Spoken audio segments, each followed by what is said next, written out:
इसके एकदम उल्टा होते हैं। जहाँ इसका एक ही और केवल एक ही हल होता है, वहीं दो चर वाले रेखीय समीकरणों में चर का मान अनेक हो सकता है या एक से अधिक हो सकता है, कुछ भी हो सकता है। और इसको निकालने का तरीका क्या है? दो चर वाले रेखीय समीकरण का हल प्राप्त करने की विधि। x बराबर 0, अगर हम x बराबर 0 लेते हैं तो उसके संगत y का मान हमें प्राप्त हो जाता है, या यदि y बराबर 0 लेते हैं तो x का मान हमें ज्ञात हो जाता है। इसी तरह आगे के चरणों में हम x का कोई भी अंक मान लें तो y का मान प्राप्त कर लेंगे, या y का कोई अंक मान लें तो x का मान प्राप्त कर लेंगे। जिस तरह आपको पता है कि अंकों की कोई सीमा नहीं है, अनंत अंक हैं, उसी तरह जितने अंक हम रखते जाएंगे उसके संगत दूसरे चर का वो मान निकलता जाएगा। यही है अपरिमित रूप से अनेक उत्तर आना। और अब मैं आपको एक एग्ज़ाम्पल दे रही हूँ जिसमें मान लीजिए एकदम इजी था जो आप पढ़ते आए हैं अब तक, x + y बराबर 10। ये क्या है? दो चर वाले रेखीय समीकरण। दो चर कौन सा है? x और y। यदि x बराबर 0 रखें तो x बराबर 0 रखें तो 0 + y बराबर 10, या y बराबर कितना मान आया? 10। ठीक इसी तरह यदि y बराबर 0 रखें तो देखिए मान बदल जाएगा, x + 0 बराबर 10 या x बराबर 10। अब कोई अंक मान लें, यदि x बराबर 4 तो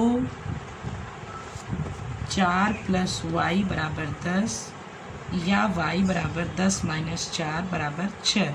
मतलब y का मान 6 आ गया x बराबर 4 रखने पर। पुनः यदि y बराबर 4 रख दिया तो सेम यही होगा, x बराबर 6। अगर y 4 रखते हैं तो x 6, अगर ये x 4 रखते हैं तो y 6, अगर x 0 रखते हैं तो y 10, अगर y 0 रखते हैं तो x 10। लेकिन इक्वेशन क्या है? इक्वेशन एक ही है। फिर इसमें हम कुछ चेंज कर दें, यदि x बराबर 8 तो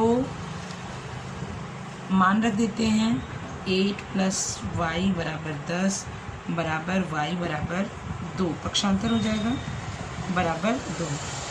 या y बराबर 8 करें तो x + 8 बराबर 10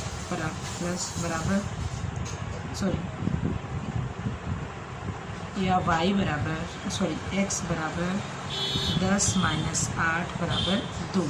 तो इस तरह अभी मैंने जितने भी मान रखे, कितने मान आए इसके? 1 0 रखने पर, फिर इसको 0 1 2 3 4 5 6, हमने 6 अलग अलग संख्याएं लिखी और उसके संगत दूसरे चर का मान अलग अलग आया। यही है चैप्टर 4.2। अब हम आते हैं प्रश्नावली 4.2 के प्रश्न नंबर 1 पर। निम्नलिखित विकल्पों में कौन सा सत्य है? ये क्या है? द्विरेखीय समीकरण है, तो इसका मान क्या होगा? अद्वितीय होगा। इसका ना कोई दो हल होगा, ना अपरिमित होगा, ना अद्वितीय, बल्कि तीसरा है अपरिमित रूप से इसके अनेक हल होंगे, क्योंकि वे दो चरों वाले रेखीय समीकरण है। अद्वितीय किसका होता है? एक चर वाले का। तो ये तीसरा सही है। दूसरा है निम्नलिखित समीकरणों में प्रत्येक समीकरण के 4 हल लिखिए। 4 हल, जैसा कि मैंने अभी आपको कहा, x बराबर 0 रखेंगे तो y का मान, y बराबर 0 रखोगे तो ऐसे मान, तो अलग अलग मान आप रखेंगे तो अलग अलग उसका हल आपको प्राप्त होगा। तीसरा है बताइए कि निम्नलिखित हलों में कौन कौन समीकरण इतने के हल हैं और कौन कौन हल नहीं हैं। तो इसको हम कैसे लगाएंगे? तीसरे का पहला हल देख लें। 0 2 का मतलब है बच्चों x बराबर 0 y बराबर 2। तो अगर मान रखते हैं और बराबर 4 आ जाता है, समीकरण क्या है? अब अगर इसमें मान रख दें और इसका मान इसके बराबर आ गया तो मान लीजिए कि यही इसका हल होगा। x 0 और 2 को 2 दूनी 4, तो आंसर आया -4 और 4, इसलिए यह इसका हल नहीं है। दूसरा देखते हैं। 2 0 मान रखने पर मतलब x बराबर 2 और y बराबर 0 रखने पर 16,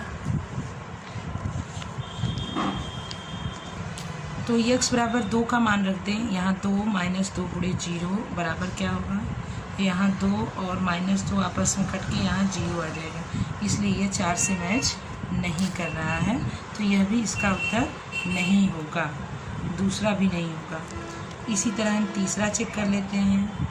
4 0 है, मतलब x का मान 4, y का मान 0। अब इसे इक्वेशन में रखते हैं। 4 - 2 गुणे 0 बराबर यहाँ 4 आ गया और यहाँ भी 4 आएगा, 2 का 0 में गुणा होगा 0 हो जाएगा, 4 बराबर 4, मतलब ये इसका हल है।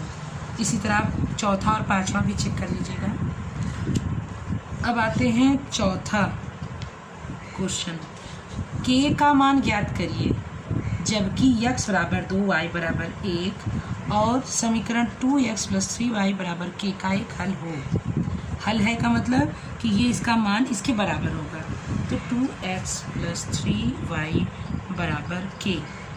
यह दिया क्या है, दिया है x बराबर 2 y बराबर 1, ज्ञात करना है क्या, k का मान। तो मान रख दें इसका 2 गुणे 2 + 3 गुणे 1 बराबर k, 2 दूनी 4 + 3 7 बराबर k, या k बराबर 7। ठीक है, तो 8 4.2 में ख़त्म कर देते हैं।